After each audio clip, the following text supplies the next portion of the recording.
So here is Starbulb Haven. Not the most exciting name. And I was trying to evoke in this base design the plants of the star bulbs. And I don't think I did a great job, but it's been a great base for me. Alright, so we are at the edge of the galaxy, and before we go to terminusing, if that's a verb, let's head up into space and into the galactic map. There's my freighter. Gotta get safely past that so we don't get sucked in. And here we are. The edge of the Hilbert Dimension galaxy, over 700,000 light years from the galaxy core, the center. And there it is, off in the distance. And if you were playing the game the very first time, as people did back when the game launched in August of 2016, that just, that's a lure, that's a hook. And people set off as soon as they got the game on their systems for the center. It was a race to see who could get there first and find out what was there. And it's somewhat infamous in the lore of gaming in general, and No Man's Sky in particular, what you find when you get to the center of the galaxy if you dive right through. But not everybody did dive right through, and we'll find out why they paused and what they were looking for when they got there. But I want to just remind us of the start of the story. You're hundreds of thousands of light years away from the center, and you have to make the journey to get there. So I made that journey over the last few weeks. Here in permadeath mode, I did it old school, warping, well, not too old school, because we never had freighters warping 2,800 light years in one shot. But I warped from this point all the way to the center. And having been there now, I've used my terminus to get there and back again.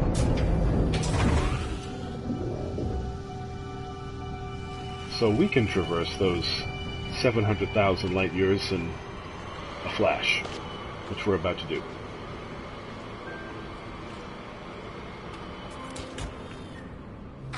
Yep, good to see you too, Overseer. Don't mess with me in my sleep, please. Alright, the Kalin station.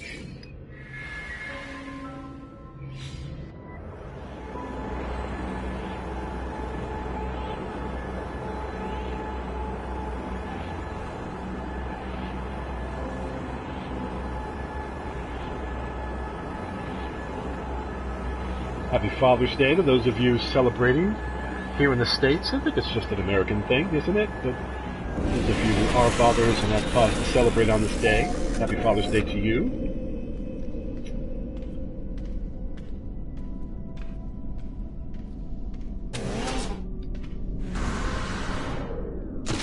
My two young boys are asleep, which is what allows me to stream on a Sunday night, and it's a great way to enjoy No Man's Sky and share it with you all.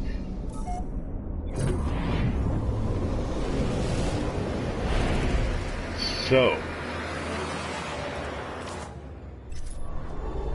with that one terminus journey, we are now only 3,000 light years away from the center of the galaxy. And where is it? That bright star, we saw it 700,000 light years away, and now we see it 3,000 light years right here. So, the stars of the galaxy just stop. They stop at about this point, about 3,000 light years, according to the galactic map, from the center. And you can see that up in the mini-map in the upper left-hand corner. And you go off, and it's just gas. Gases. No systems, no stars. And the center remains your one point of orientation. It's really easy to get lost when you come in to the Haze Zone.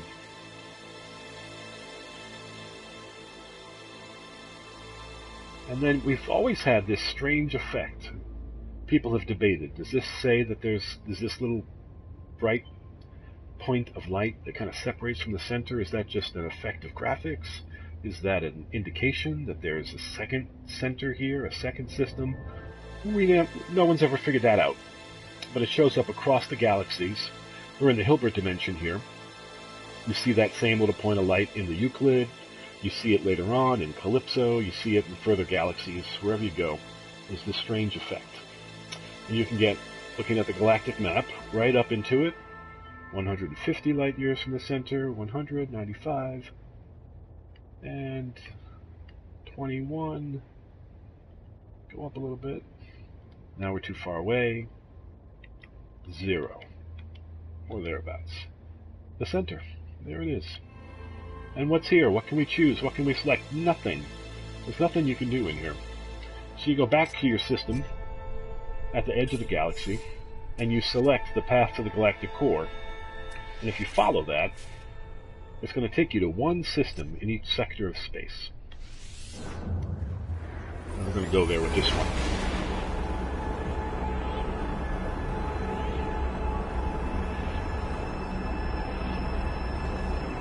This is a change from the first version of the game to this one. In the game just at launch, any number of stars along the edge would allow you to do what we're about to do here, but with Atlas Rises it became a much tighter setup.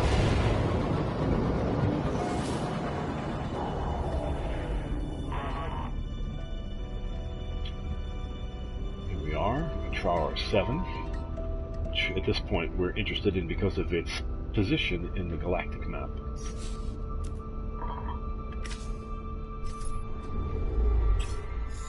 So now, when we select Galactic Core, Path to the Galactic Core, we get a line that takes us to the center. And it's this star system in this sector of space is the only one that does that for us. So, what's interesting, if you look at the distance of the galactic core, it says 3,120 light years. If you follow the path,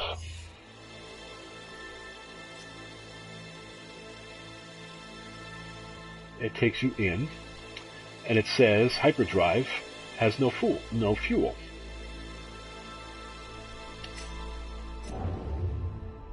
In point of fact, my hyperdrive does have fuel. It's 80% fueled. But for some reason, it says it's not fuel at all.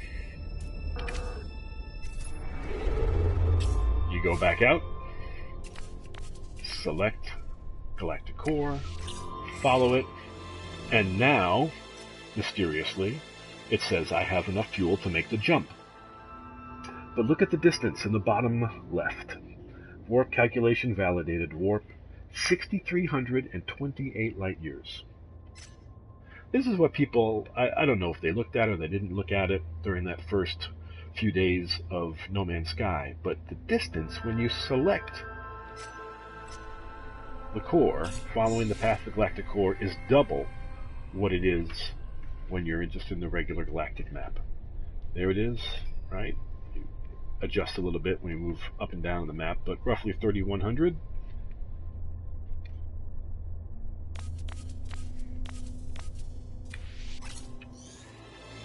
But when it tells you can make the jump, 6,300.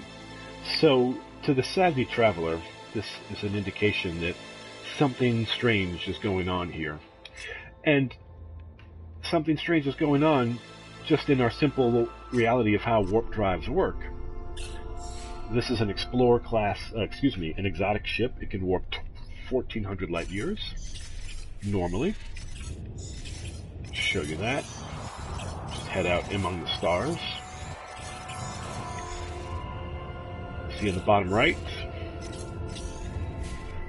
1,442 light years away is this star, and I could select it. I could warp to it if I wanted to. I go just a little farther. The distance is there in the star chart now in the middle of the screen, 1,494 light years, and it says out of jump range.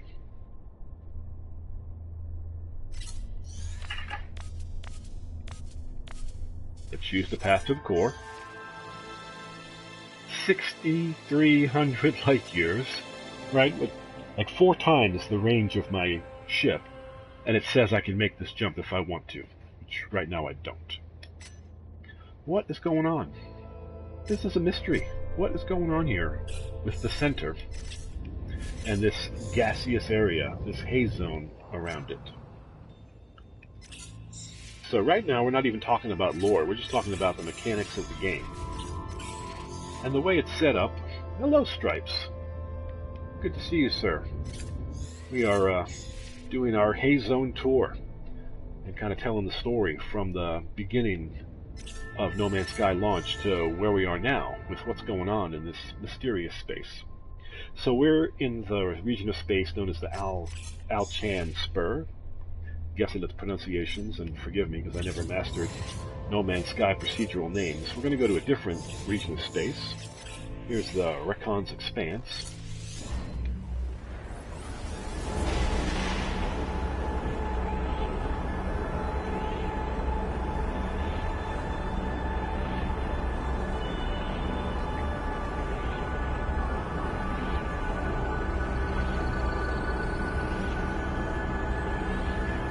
Hey imps, welcome to the stream. Happy Sunday to you.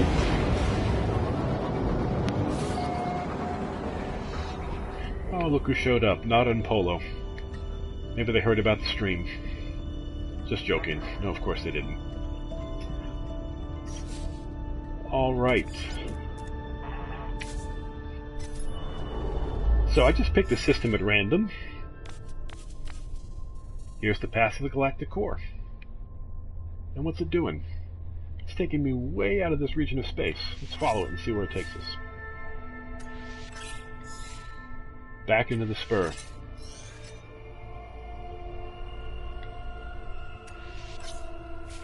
And back to Etora 7. So this whole region of space is channeling any traveler trying to get to the galactic core to this system, and this system only. And when you get there, as we saw, it gives you this really weird phenomena that you can jump to the center, which should be 3,000 light years away, but it shows you that it's 6,000 light years away. Yes, this is the Hilbert dimension. And what is this? You know, why is the game set up this way? Well, we are going to switch saves and do a little more exploration around the Haze Zone by going back to the Euclid. So maybe we'll just drop in on Nada and Polo and save our game there, just because that would be a fun thing to do.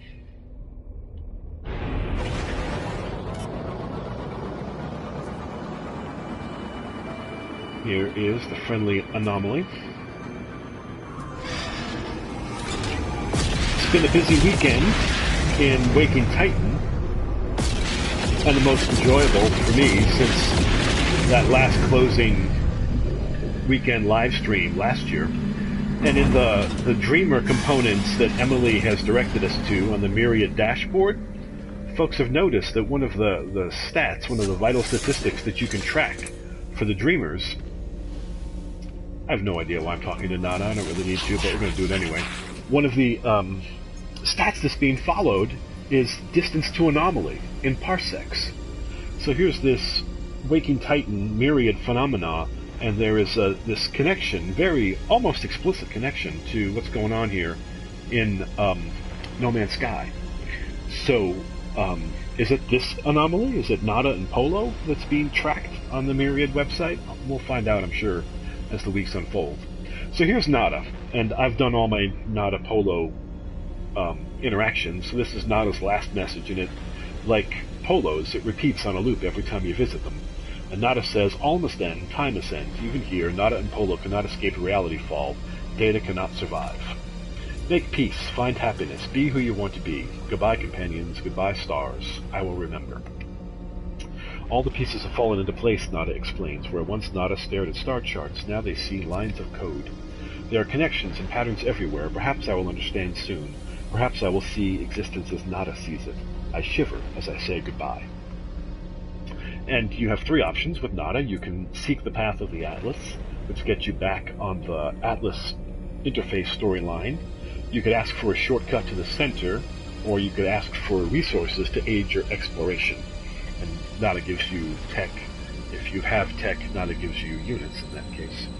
But here is, when you ask for the shortcut to the center, Nada locates a black hole through which I might travel closer to the center. They warn me of the danger within. Intriguing. And a black hole is marked on our map. If we were to take that black hole, wherever it might be, it would just swing us in some other part of the area of stars around the Haze Zone. It wouldn't actually take us to the center. So I'm going to save the game here. I'm with you, Stripes. This is really a cool, satisfying game they've set up for us in Waking Titan. Far and away the most satisfying.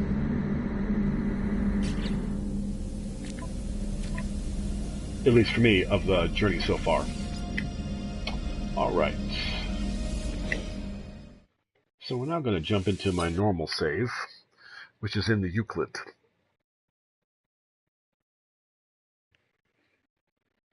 And sadly, we've lost music in making the switch to this mode, but we still have the stars of the opening sequence to guide us. And pro tip, if you ever want a quick save when you're loading up a game, save your game on a space station or in your freighter, and your load time will be significantly shorter than if you're on planet.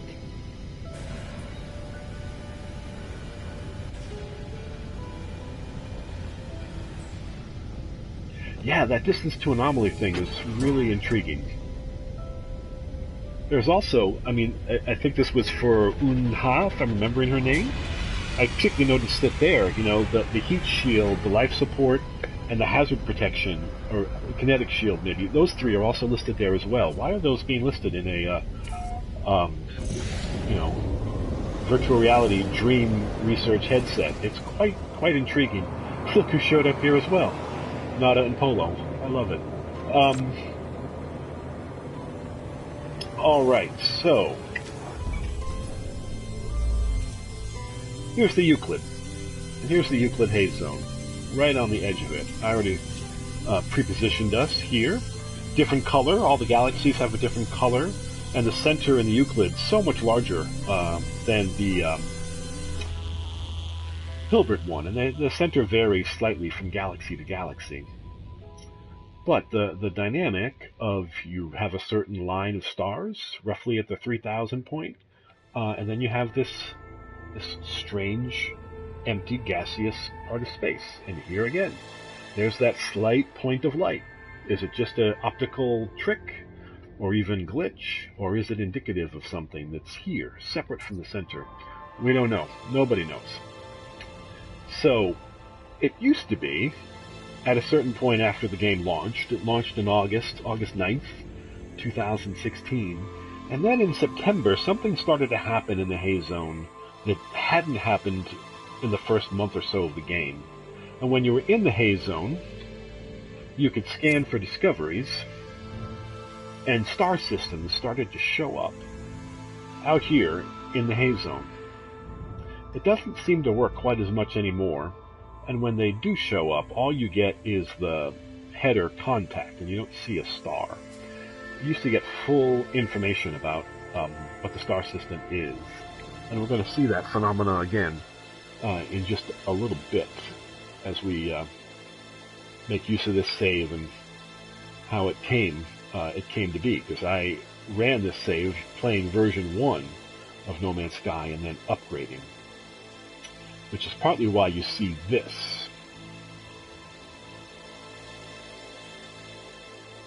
This is a star system here in the Haze Zone, and it's highlighted because I've been there. And there used to be a few of these hanging around. I think I'm still searching. Yeah, still searching, so nothing's been identified. But there are star systems in here. Star systems that you can't see and can't interact with. So what is that all about? Well, let me show you.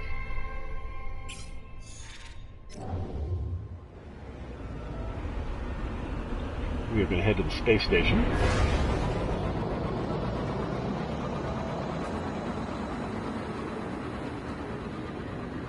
I did, yes. I think also it's people have been saying, Stripes, that that's the number that first shows up. Hey, clear the path for me here. That's also the number that shows up when you first initialize.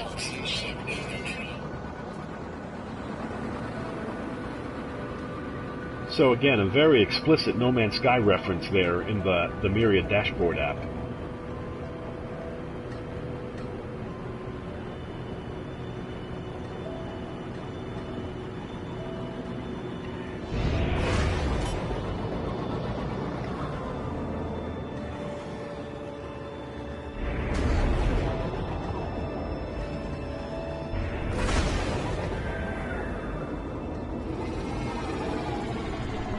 Yeah, I agree, Funny Imps. At this point, the Dreamers have to be some form of travelers in No Man's Sky.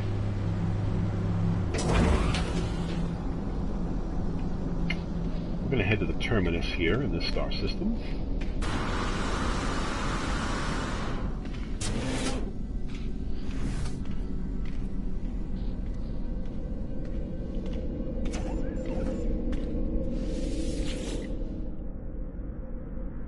What I'm intrigued about is then, if that's the case, that these Dreamers are travelers, then that's why we have the helmets, assuming we are the same.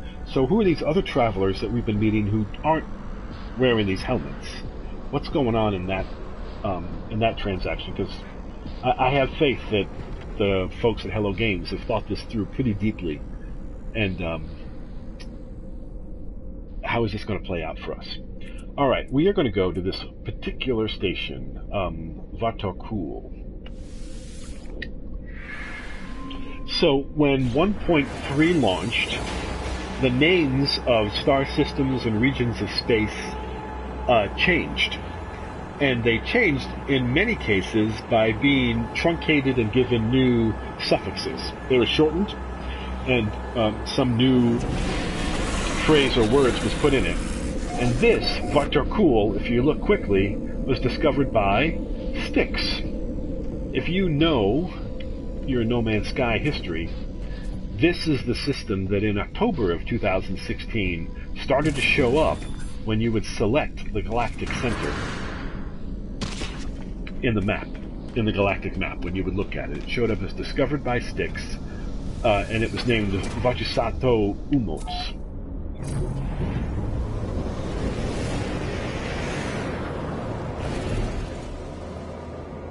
And all the same dynamics played out that we just saw in the Hilbert. It would show up 6,000 light years away, or in the old game, the numbers for distances were a little different. You could select it to warp there if your warp drive was full, but all it would do was take you to the next galaxy. It never got you to the center. But here we are. We're in the Haze Zone, in this star system.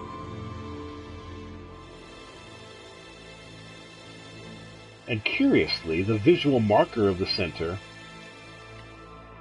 is not exactly where we are. We're a little displaced from it. And you may have noticed the name of the system just changed. Yes, this is the Legend of Styx. So, this is an example of, we're here in the Haze Zone now, and we're in this system, formerly known as Vatusatmo Umots. And when you would, in the pre-1.3 version of the game, you would go into the Euclid Haze Zone. It was only true in the Euclid. This wasn't true in other galaxies. And you searched for discoveries within the Haze Zone. You would get a star system, and it would show up. And you could select it. And it would give you information, but the information would be confused. It would say it's just so many light years away, and it would vary. So in this case, if I select my location again, a new star system shows up. This was happening all the time with these systems that turned up in the Haze Zone. You'd select them, and they would change on you and shift. And people were thinking they're invisible stars, or space is shifting inside the Haze Zone.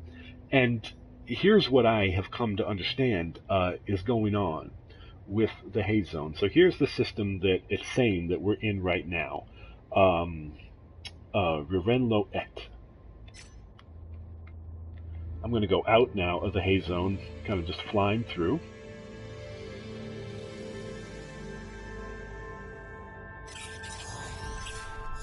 And now it says that I am 6,800 light years from that system, which name I've already forgot of. So that, because I've come to know the Haze Zone pretty well, and I'm expecting this star system to be around the Haze Zone, I'm going to flip around and go the other direction.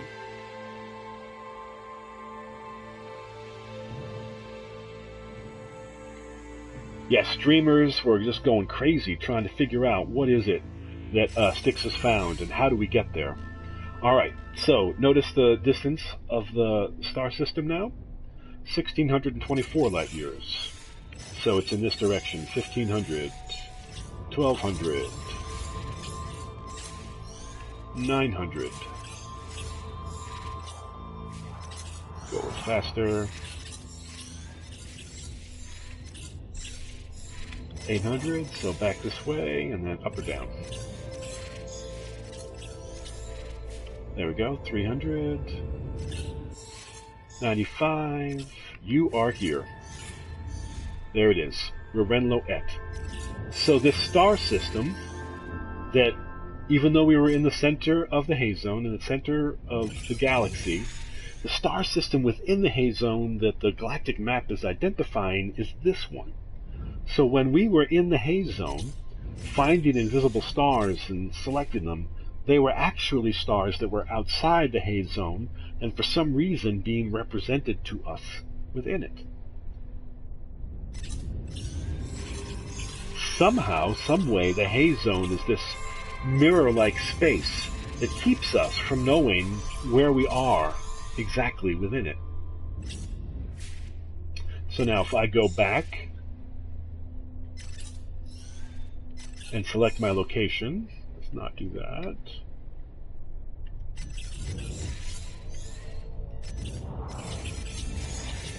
Get back away from our home. Interesting. Outside the Haze Zone, it's taking me back to that location.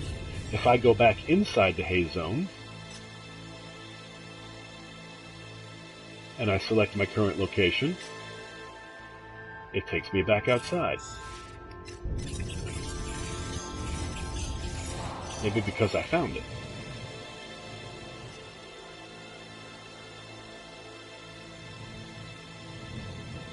Is it still marked in here? No. Now that I'm inside, boom, new system.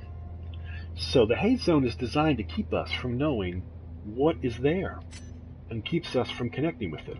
So here's one of the things that's important to know about No Man's Sky and its versions, its iterations. And I think sometimes this plays out in the lore, particularly Nada and Polo reference the versions of themselves in your dialogues with them.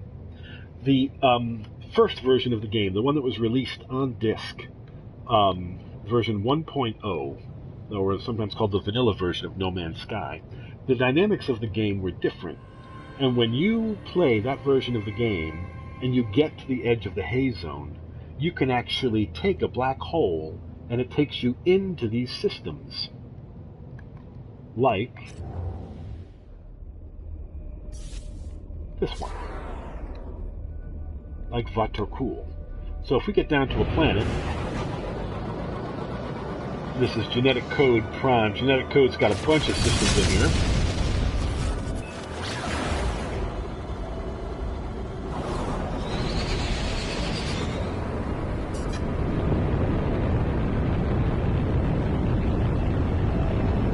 I think maybe so. Funny Imps. Or something else is keeping us from connecting with the Atlas authentically. That's also a possibility. There's something deep going on here. There's the man himself. Hey GC, how are you? So let's look at the galactic coordinates where we are. To find the galactic coordinates, you have to drop a signal booster And these are the coordinates of the center. 07FF, 007F, 07FF, and this is System 1. So, when folks were playing the version 1 point of the game, and they would get through a black hole to Vartasumo Umots, and then upload their game, like Code did, like I did, like Styx did, that very first time. He was the first one to do it, which is how he got his name for all that time through the Pathfinder update as the discoverer of the center. They would take a black hole to the system and then upload to it, and you would never be able to get back. With the Terminus system introduced, the Terminus system allows you, for some reason, to come in and out of the center, and it's the only way that you can do it. And we don't know why. Portals, when they were activated with Atlas Rises, do not take you into the center. If you put these coordinates, translated them into glyphs, and put them into a portal, you would get that Atlas Transportation System error code, and it would take you to one of 8 systems that are kind of around the Haze Zone. It actually consistently sends you to particular coordinates of some combination, a little above, a little below, and a little outside the key coordinates of the Haze Zone. So this space is otherwise unremarkable. It looks like a normal No Man's Sky system. No special lore here, no special systems. If any of you are traumatized by the noise of crabs, these crabs are actually peaceful. So, what is this? Why is it here? What is it about? Is it just a placeholder to keep the mystery of the game alive? Is it going to be woven in time more deeply into the story of No Man's Sky and what we're able to do or not able to do as the story of the Atlas and the Travelers and the Gek and the Vy'keen and the Korvax unfolds? We don't know. We don't know. So, when I was playing the game, I was on my way to the Haze Zone, right about the time that the invisible stars had been discovered. I kind of took my time. And then before I arrived, Styx's discovery of the center went off. And as Stripe said earlier, it was crazy. Folks were just really fired up about it. I'm going to go back to the space station here.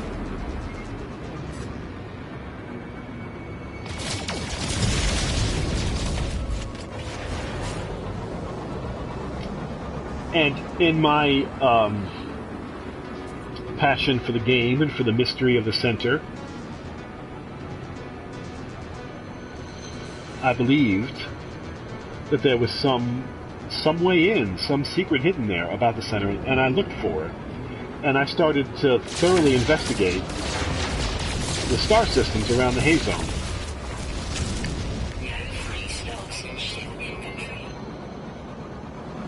And as I was doing that, I ran into something that was very surprising to me, and I'm going to share that with you all.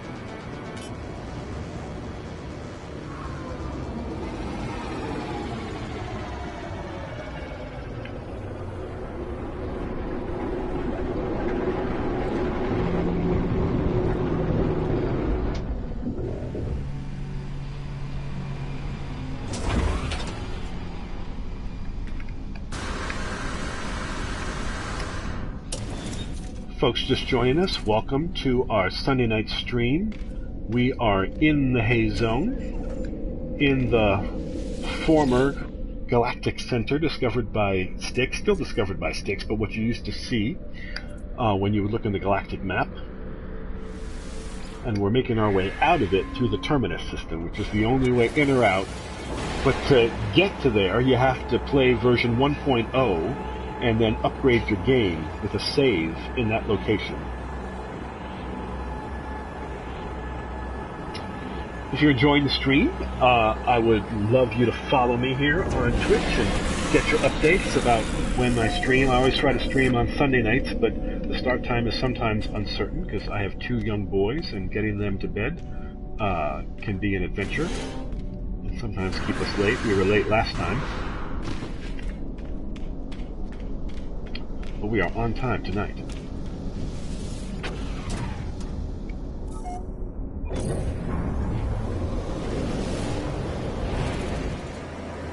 So we need to get to our freighter for this jump.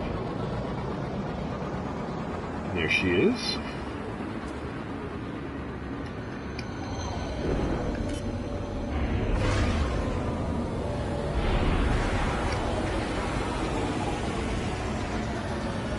I had my base for a long time at Vatokul, and this freighter I acquired there when I was looking for an S-Class. I happened to go back on an impulse, and the very first one I landed on was an S-Class freighter, and I was pretty thrilled. So I have this memento of Vatokul always with me.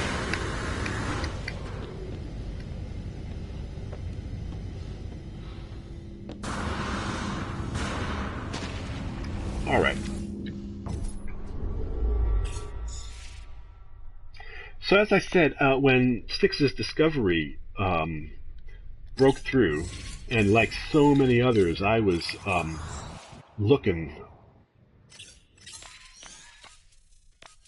Get our custom waypoint. There we go. I was looking for some hidden secret, some hidden way in. I was just exploring one star system after another, and was really pretty obsessed about it. Mrs. Codver was wondering if I'd gone mad scientist on her,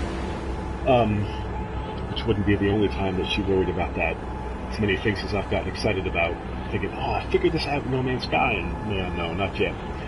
But through the rough mechanics of just looking at system after system and trying to measure out the distance from the galactic core, I found systems that were very strange. And this was one of the first ones that I found. So this system's called Lookout Alpha. It had been discovered sometime in September of 2016.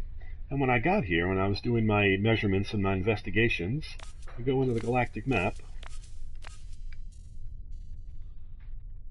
and look what happens. There is no path to the core. It just stops. And I thought, well, this is weird. Why is this happening? And you go to a system nearby. We'll do a little bit of that.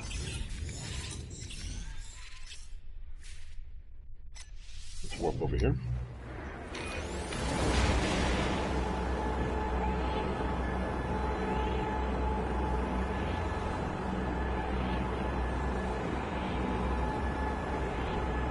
Those S-classes really are worth the effort, aren't they, fellas?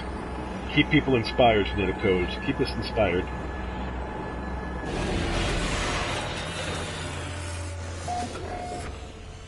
Alright, let's see what we got here.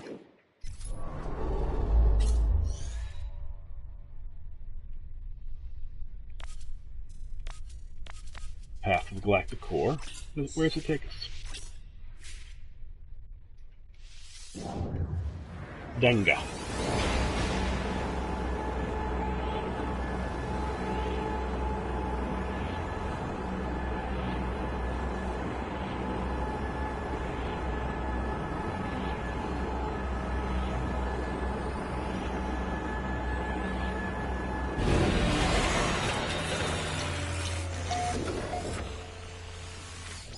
Hard to believe we're the first ones here.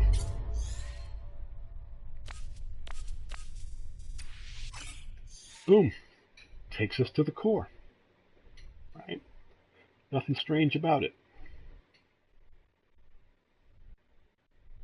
There's our Vatokul system showing up because we've been there. But that path to the core is working just like it should. Well, to help us get a sense of what it is that I discovered over time, I'm going to make one more stop.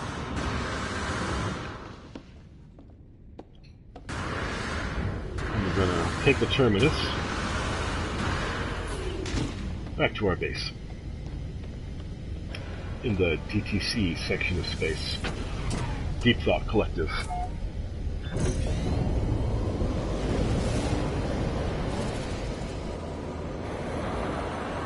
Where are you, space station?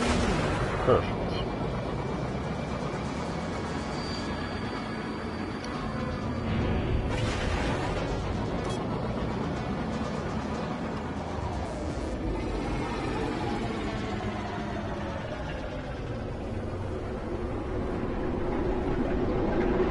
And thank you, Funny Imps, for the follow.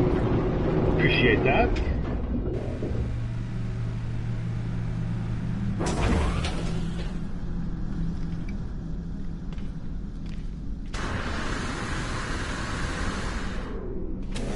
How deep in your permadeath run were you, Stripes? I mean, an S-class fighter, that's a game changer in permadeath.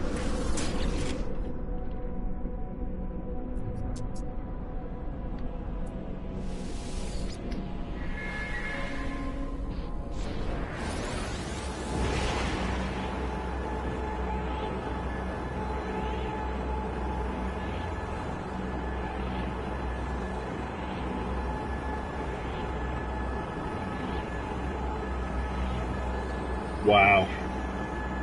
You, sir. That is champion luck.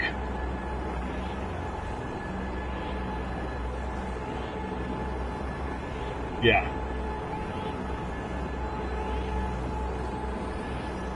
I purchased an A-class fighter. I don't remember exactly when, pretty early in my permadeath run, and it was just so crucial. Because space is where you die in permadeath. You know, you can kind of deal with the hazards somewhat, but there is no safe place in space.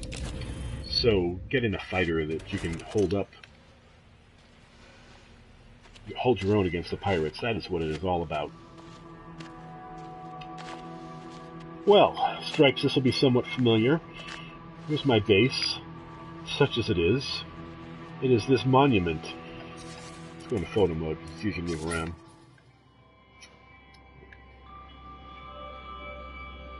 When we were at Lookout Alpha at this star system that terminated, where the path of the galactic core ended, we were at these coordinates, which are on the 2053 axis, which is 805 in the hexadecimal system, and at 241, or 7F9, if I'm remembering right, in the y-axis. And actually, I might have that wrong now that I'm thinking about it. It might have been 805.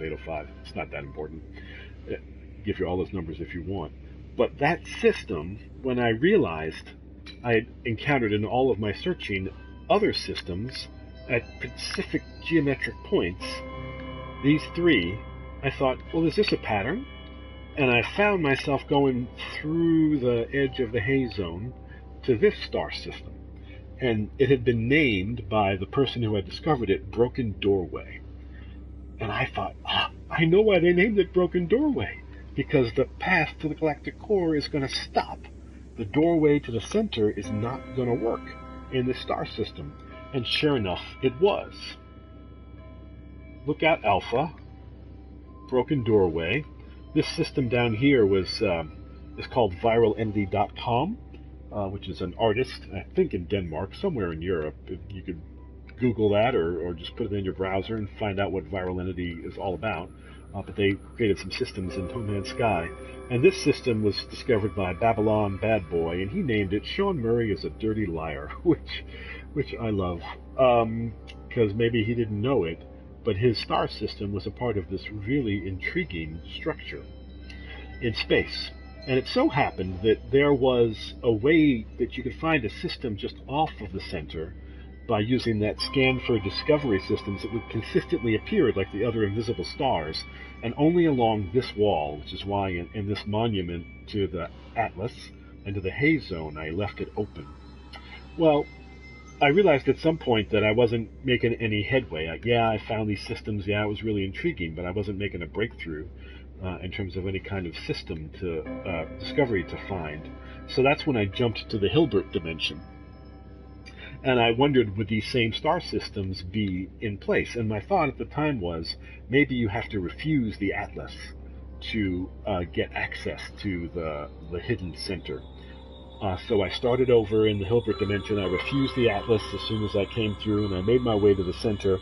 And sure enough, in this same x-axis 253 wall, or 805 in hexadecimal wall, 0805 wall, there were four terminal systems, four systems where the path to the galactic core terminated.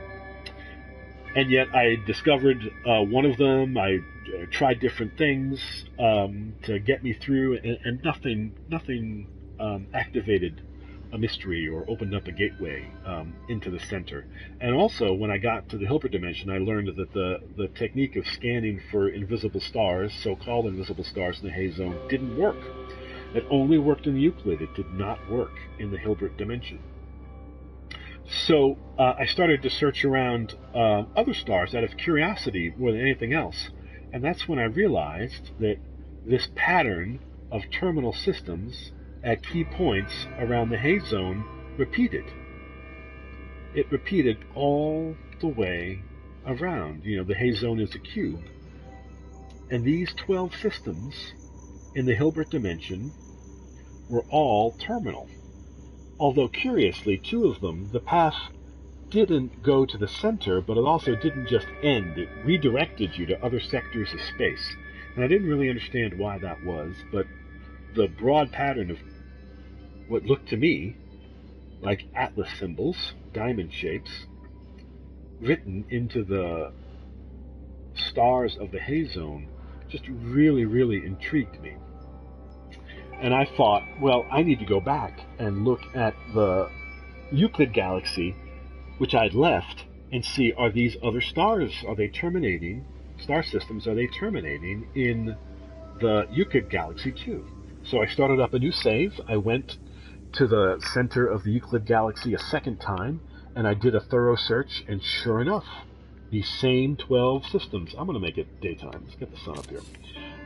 These same 12 systems showed up in the Euclid galaxy. I thought, well, now I have found something. And, I have to make those black, don't I? They turned out being red. Although, right, red's the color of the atlas, so maybe that's kind of cool. And I took the time to catalog when these systems were discovered. And I thought that there was a correlation between when these terminal system, when 8 of them were discovered, and when the invisible stars appeared in the Euclid galaxy. I thought, maybe there's this connection. Maybe that's why it happened. Maybe that's why they weren't there before, and then they suddenly started to show up. We didn't know it, but we, as travelers, had triggered it by discovering these systems. And it was discovered by 8 different people. So that's when I put out a call to people to join me. I was in the Amino at that time, the NMS Amino, and put out a call for folks to join me in the Calypso galaxy, sharing this model, this image, and what I had found in my journey to discover it, and asking for fellow travelers to help me by discovering 8 of these star systems in the Calypso galaxy, hoping that we would trigger it in the Calypso galaxy. We'd trigger the appearance of the invisible stars, not knowing that it would happen, but hoping that it would. And that's when I connected with Stripes and Kirby and Nevacam, Bleeze, Schizomaniac here in the PSN. He joined in, and we had this awesome team of travelers who joined me in the Calypso. We're still together, now in NMS Cafe, and still the Calypso crew, is the name that we dubbed ourselves. And we meticulously went through these systems in the Calypso galaxy, found them all, found 8 that terminated, that didn't just redirect, but terminated, and uploaded them. It was super epic, Stripes. And I was hoping that once we did all that, something would happen, that some trigger would be activated, and we'd start to see invisible stars in the Calypso galaxy. And it didn't happen. It did not happen. The terminal systems were there, we discovered them, we uploaded them, but no material change was noted in what was going on in the Haze Zone. So, we wound, and during the midst of that, I was playing with my launch night save, my longest save, in Calypso, and I was starting to use USB drives to switch things around, so I could work on different saves at the same time. And the USB drive that had that save died on me. Epic failure, epic disaster, and I lost that save. And had to make my way back out that way with another save, back out to the Calypso, and then we wound up going out to the next galaxy, and now we're all in Hyades, um, and hanging out together. The quest to discover these systems and find out what is secret about them, we have, or if there is a secret about them, we haven't followed through on. But I can't help but wonder when we get to next, is there going to be something about these star systems that will connect with this unfolding story? And part of my thought that there may be something to this goes from my experience playing version 1.0, which I wound up doing after we had done that search in the Calypso that didn't bear fruit. And I did the Atlas path, the Atlas interfaces in version 1.0, and when you get to the last of the Atlas interfaces, you get the message from the Atlas that they have left their shadow at the center of the galaxy, and they ask the traveler to come and join them there. So when I make this monument now, in my mind, this monument is the shadow of the Atlas, and it's the name given to it by the version 1.0 Atlas interface. The Atlas has left this imprint of their design, their shape. They've left their shadow for us to discover. But do what with? I don't know. I don't know what we're supposed to do with it, at least not yet. But it is part of the mystery of No Man's Sky, and for sure, the center of the galaxy, is the biggest mystery in the game. You know, before Atlas Rises, you could have argued, and I think argued pretty effectively, that portals were the biggest mystery in the game. Here were these giant mysterious objects sitting there in these planets, and we would come upon them and not be able to interact with them. And what were they? What were they about? Was there a way to activate them? And that's when NMS Portals was created, and that's where the Deep Thought Collective got formed, trying to answer that question. What is the trigger to get portals activated? And as it turned out, it was waiting for the game to take on a new version. Portals were activated in Atlas Rises. And then woven into the lore, the mystery of where does this universe come from in No Man's Sky, and why are portals present there, and how is it that they can take us from place to place, and do they in fact lead us into hidden dangers that we don't know about as yet, but Artemis knows about all too well. If you've done your storyline in the Atlas Rises update, you know the trouble that Artemis gets into with portals, as well as others, as well as we ourselves, when we try to figure out the mystery that's going on in Artemis's journey and story. So maybe this is like the portals.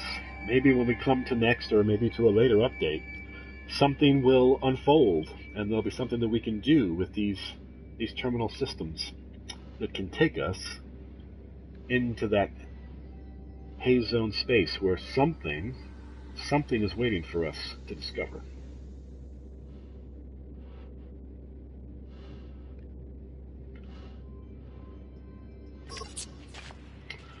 That is my Haze Zone story.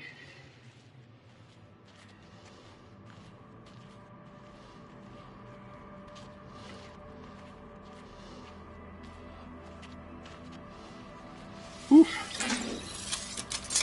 It's been a trip. I've had some amazing friends along the way.